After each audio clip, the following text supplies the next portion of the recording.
Warahmatullahi wabarakatuh.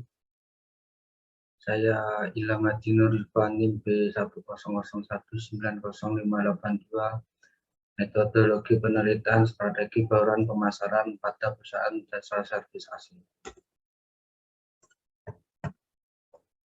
Latar belakang memilih pemasaran dan mengoptimalkan bauran pemasaran.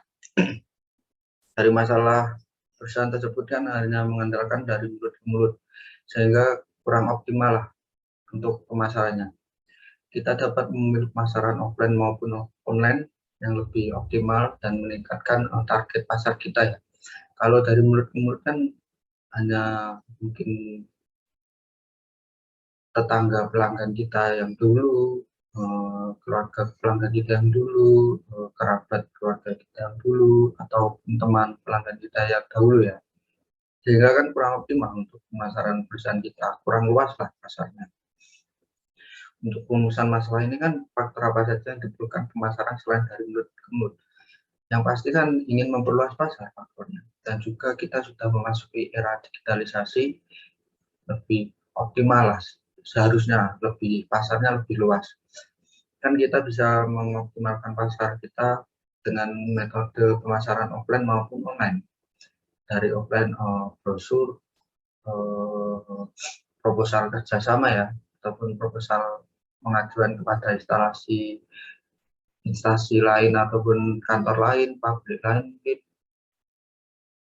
kita bisa menggunakan web untuk online, web, Instagram, TikTok, WhatsApp, ataupun Facebook juga ya. Dan bagaimana memilih pemasaran online pada perusahaan jasa? Kita tentukan dulu target pasar kita. Kalau kita target pasar kita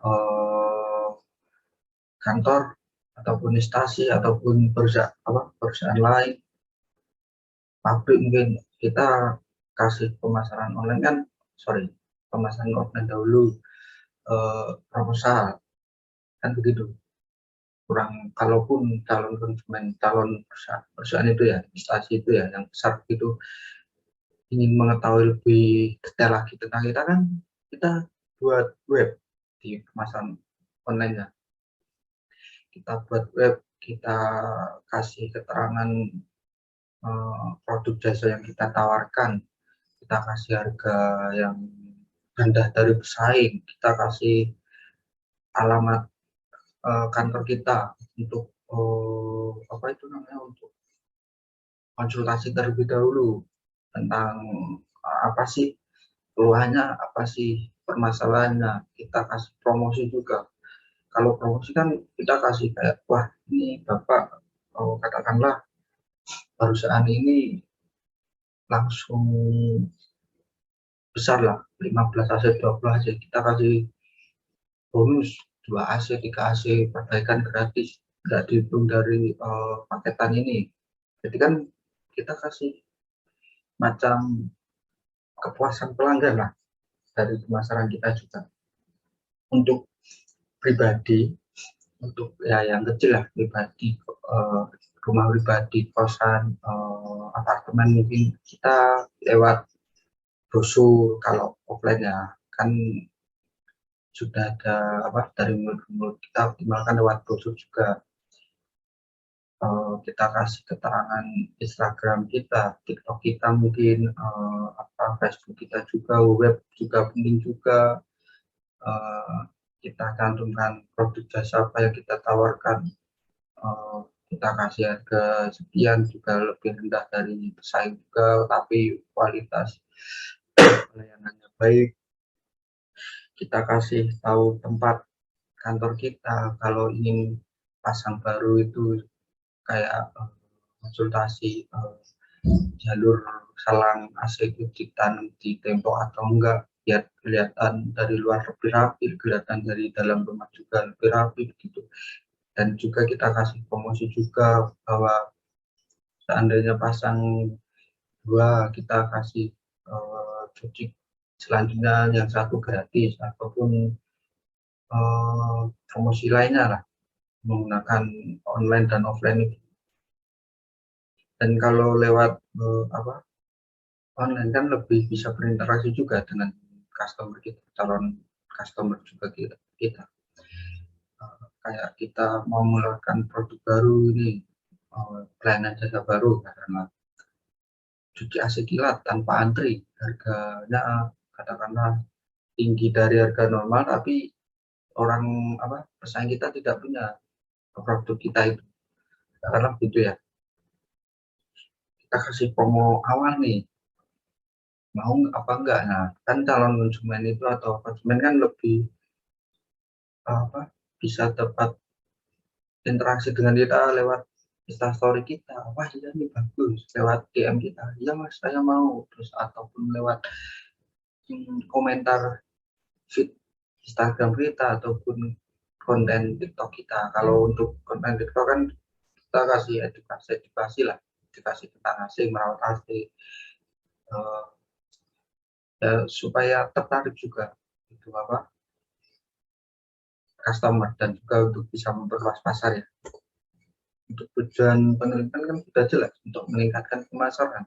Selain dari mulut ke mulut ya, kita perluas nih, kita perluas menggunakan offline maupun online. Kalau kita lihat saja, kalau web kan sudah pasti sudah katakanlah misal perusahaan ini berada di tempat A kan, tempat B kan bisa melihat juga web kita, Instagram kita, Facebook, TikTok kita. Kan era digitalisasi kan, dari kalangan orang tua, anak muda kan bisa menggunakan itulah media sosial. Kalau untuk offline sudah jelas, kita sebar brosur. Kalau sebar brosur kan katakanlah di link tempat A ini kita sebar semua, kita kasih proposal, kita kasih tahu bahwa kita ada media sosial begini-begini, kan begitu. Nah,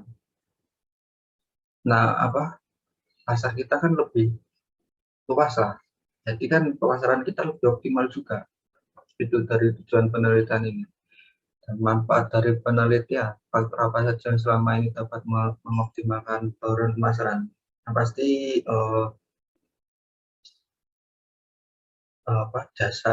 pelayanan jasa kita. Misal pelayanan seperti itu, cuci AC kilat tanpa antri. Kan biasanya kita pesan sekarang, antri mungkin 1 atau 2 hari, tidak bisa langsung hari ini juga, karena kan ada juga kan gitu ya. Terus pelayanannya yang dipesan tidak ada, kayak cuci AC kilat kita buat sendiri, harganya katakanlah lebih tinggi dari reguler, tapi terjangkau juga. Untuk kilat kan begitu, bisa kita sediakan tempat kantor kita